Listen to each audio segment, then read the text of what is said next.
I guess when I was at school I wanted to learn Māori, but I was like, oh, you know, I'll do it when I'm older, you know, like everyone has their time and I'll just do it later. But I think like watching that Hori when he came, or Hori, when he came and did his comedy show, I was like, fuck, it gave me a bit of like inspiration to start learning now. And I was like, oh, I think this is what I needed, because when he was talking Māori, I think it kind of helped me. And when he talks, he's like got this like whole identity, and I'm like, oh, that's what I want. Like, I feel like if I start learning Māori, then I'll know myself a little bit better. Not an easy journey, Tipene, to tap into a language that probably Kiwis were supposed to learn fluently as English, and then you have to go through a journey to learn. Yeah, well, you already kind of developed your habits as an adult. Like when you're a lot older and you're used to something, you know, speaking English. I still don't even speak English that good, because there's a lot of things in English that are just like, hey, it doesn't even make sense. But in saying that, yeah. But there's a lot more adults going back to kura now.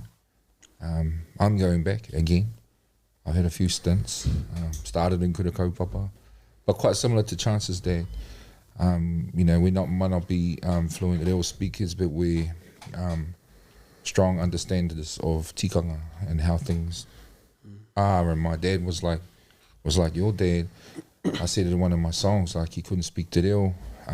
Wairua, I guess he picked up on everything by the feel, and that's how he was, and he understood roles at the marae. He understood, you know, why karakia was, how powerful it is, why you give without expecting to receive. All these things, that values that you're taught, they translate well in Te Ao Māori, and these things that you gravitate towards, your wairua gravitates towards without even knowing too much what things are called, you know. But yeah, it's a real natural way to flow. Like it's way easier to love than it is to anything else. So yeah, everything comes from aroha, and uplifting.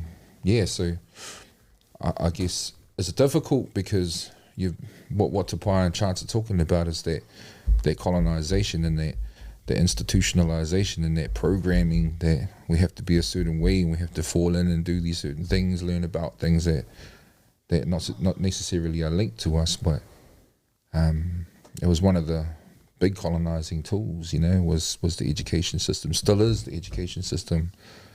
And I had a similar journey to both of them actually. At school, we're learning about Romeo and Juliet, you know, and I was like, what the hell is that, bro? Like, they don't look like us, sound like us, talk like us. I don't get it.